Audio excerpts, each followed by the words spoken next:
Tokolasy tovovavy miarabanao hatrany manaraka ity fandarina zany malaza ity.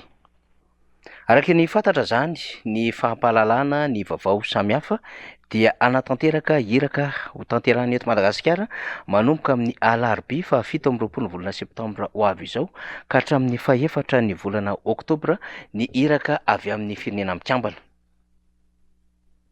Andriamatoa Parfait Onaga Anianga izay solitena ny sekretera jeneraly ny firenena mikambana eo anivon'ny Fraisambe Afrikana ary chef de bureau any Nations Unies izay manao ny organisation continentale no hitarika ny délégation izay ho avy eto Madagasikara.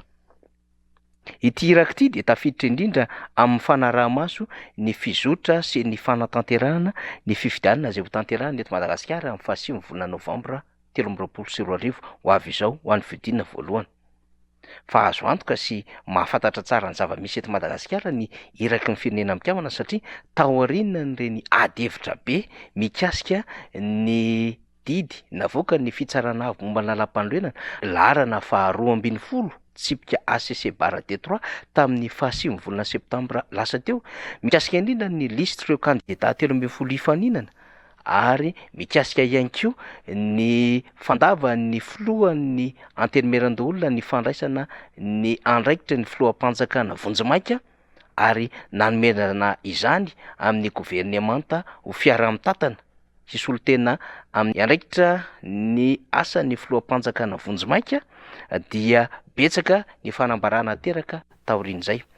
Reny fanambarana sy reny fivondrona samihafa ireny na avy amin'ny Canada na avy amin'ny solombamboaka na avy amin'ny fiarahamonim-pirenena sivily na avy amin'ireo vondrona sy antoko politika maro samihafa, eny avy amina fikambanana tsotra sy ireo komity mpanohana isa-paritra samihafa dia nisy fiantraikany teny amin'ny firenena mikambana izany ka nahatongavana amin'izao fandefasana iraka izao.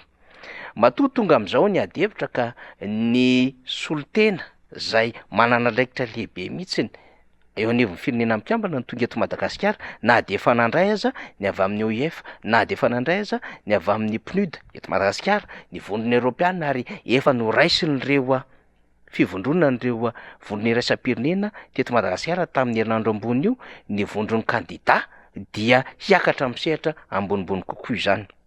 Amin'ny ankapobeny ho an'ny firenena afrikanina tatsimo dia niresaka ny amin'ny hoe ny SADC sy ny Troika ihany koa dia manana anjara amin'ny fandaminana ny zava-misy eto Madagasikara. Fa matoa tonga aloha ny vondrona iraisam-pirenena amin'ny alalan'ny Nations Unies izay vao tamin'ny herinandro isika no nanao fanambarana ny solitena ho an'ny miasa sy monina eto Madagasikara, ny vondrona Europeana, ny Amerikana, ny Japonais, ny Frantsay, ny avy amin'ny Royaume-Uni, ny Suisse sy ny sisa ka nanao fanambarana ny amin'ny hoe zava-dehibe ny tokony anatanterahana fifidianana saingy mila apetraka mazava tsara ny fanajana ny demokrasia sy ny fahalalana indrindra ny fanehoana ny hevitra sy ny fivoriana etsero.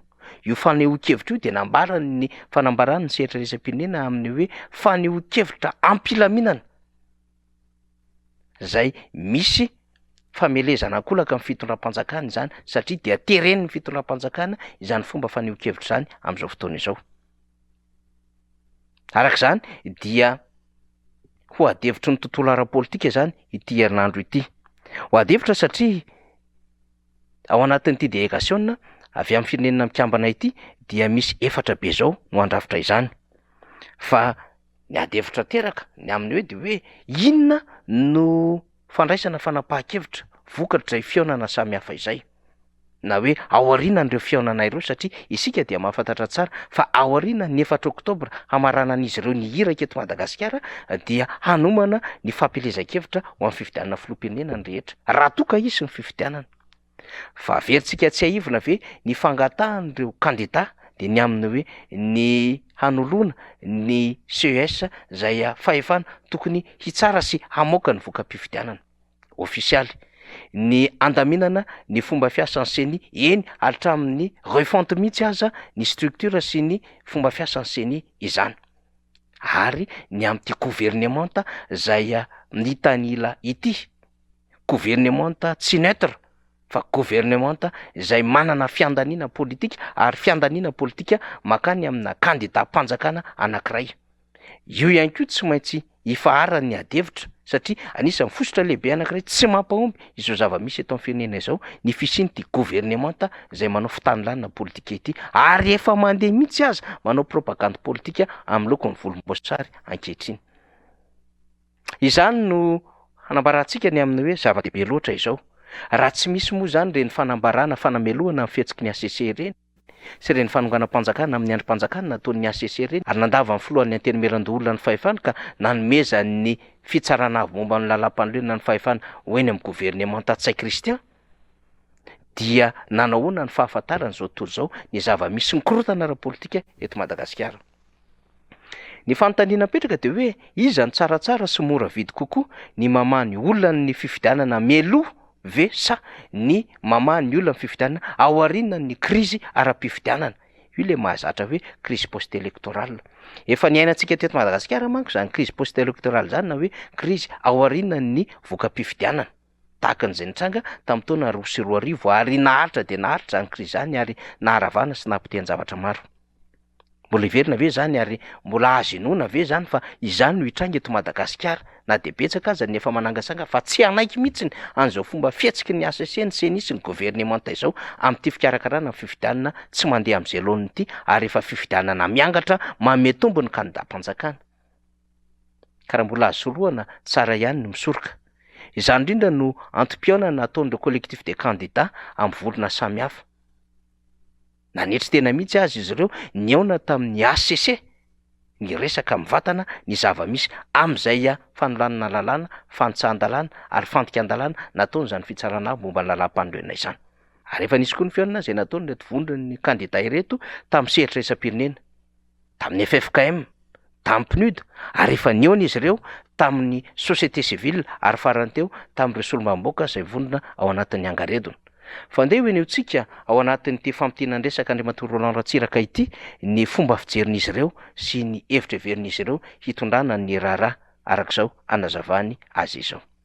Dia mazava be zany ny avy aty aminay hoe mbola manamafy zahay fa mila fifidiana amin'ny 9 novembre mangarahara ekeny rehetra ary hitanareo ihany koa fa nanamafy ny communauté internationale fa mila fanajana lalam-panorenana zareo mila fanajana ny lalàna mifehantsika menakavy ao ny fifidiana ary ny gouvernement mba tsy mitanila maro aminay reto te hanafatra fitaovana avy any ivelany tsy avela. Maro aminay reto te hanao fampielezan-kevitra mialoha amin'ny fotoana ohatrany ataon'ny sasany tsy avela. Ka zay zavatra mitanila zay zany animba zavatra. Io zavatra io zany ny tena ataontsika hoe ilaina ny fifampidiniana, fifampiresana atao ngamba fa efa somary complet ny vitanay zay fa misy fifamidiniana sy fampiresana mbola atao amin'ny latsinainy sy talata dia irinay zany manomboka amin'ny larobia zany efa mahazo vahaolana antsika. Arak'izany dia andrasana fatratra zany ity fihaonana ity. Azotsika antoka fa tsy ny vondron'ny candidat ihany akory ny hiaona amin'ny solotena ny Nations Unies. Azotsika antoka ihany koa fa tsy ny solombamboaka irery ihany. Izany androm-panjakana manana ny légitimité sy ny légalité amin'izao fotoana izao. Eo anatrehany ireo androm-panjakana izay efa voahososy raha ny famaritana azy araky ny lalàna sy ny zavatra nataon'izy ireo. Ary azotsika antoka fa tsy ny fitonram-panjakana na ireo androm-panjakana ihany ny hiaona amin'ny firenena mikambana fa ireo heriveri-pirenena rehetra izay afaka hanao izany fihaonana izany satria misy hevitra maro mila trandrahana sy mila ravina ho an'eto Madagasikara. Zany no irariana mba ho voavaha teny zao ny olana fototra eto Madagasikara. Ka tsy any aoriana ny fifidianana akory ny voama zany hoe aoriana ny korotana sy ny ady an-trano. Tsy mety zany. Raha zany manko no mitranga dia lasa champ de bataille hoy ny fitenenana hoe lasa kianja filalaovan'ireo firenendehibe manana tombotsoa amin'ny ady an-trano na firenena manan-karena na dia mahantra ary mponina ao aminy ny zava-misy rehefa mby amina olana sy korotana tahaka ireny. Champ de bataille ny grande puissance hoy ny rehetra.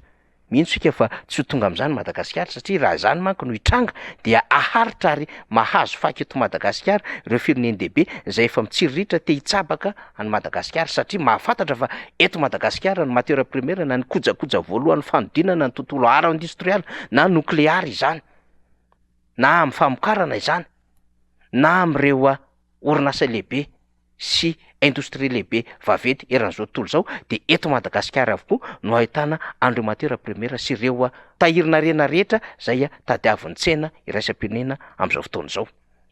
Ka ingy anie ka tsy ho tonga eto Madagasikara aorian'izany olana ara-pifidianana zany ny foto-kevitra Taliban, ny foto-kevitra Touareg, ny foto-kevitra fisina ny Front Islamique de Salut na ny foto-kevitry ny Boko Haram sy ny sisa sy ny sisa.